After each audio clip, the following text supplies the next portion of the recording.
कळलं साप ते धामीनच आहे ते. मग धामींचं काय पण प्रॉब्लेम नाही हो, ते पण तुम्हाला खरं लहान पोरं ते नाही. मग ते काय करत नाही म्हटलं आणि मग प्रॉब्लेम आहे म्हटलं तर कसं. बघ लहान मुलांसाठी सांगालोय तर तुमच्या बाजूला सगळी शेती आहे, हे असलं की विषारी साप येत नाही म्हणून हे बरं. लहान मुलं असेल विषारी येणे हे बरं.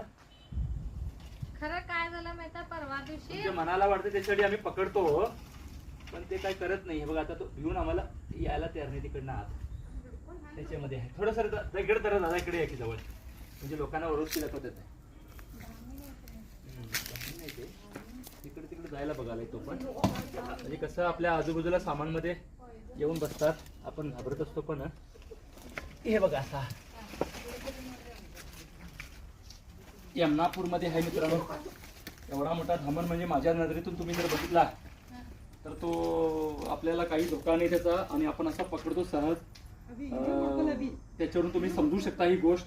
भीती असते पण भीती तुम्ही समजून घेतल्याशिवाय दूर होणार नाही. मला ती फारच सोपी वाटते. लक्षात घ्या, असं एखादा साप आम्ही हात घालून पकडत असेल त्यावेळी तुमची भीती दूर होत नसेल, त्याच्यावरती औषध आयुष्यभर सापडणार नाही तो जोपर्यंत तुम्ही विचार करणार नाही. त्यामुळे आपण तो कधीतरी विचार करायला हवा. पकडून तो चावत नसेल तर आपल्या मुलाबाळांना चावणार आहे. रोज आम्ही ऐकत असतो, लक्षात घ्या, तो तसा चावणार आहे का.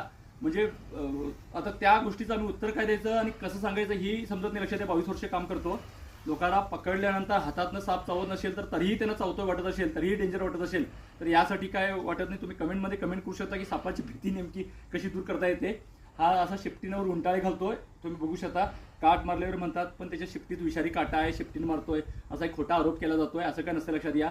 धामीन साप बिनविषारी आहे.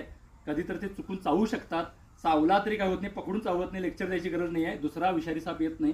हा उंदीर बेडूक इथं खात असेल आणि विषारी येत नसेल तर आपला डबल फायदा, लक्षात या. त्यामुळे पकडल्यानं हा साप शेतकऱ्यांचं तर अगदी शेतीवर बाजूला त्यांचं नुकसान जास्त आहे. आम्ही हा सांगण्याचा नेहमी प्रयत्न करतो. पुढे आम्हाला कॉल इथे थांबावं लागेल. साधारण 5 वर्ष वयाचा धामण जातीचा हा साप आहे. धन्यवाद.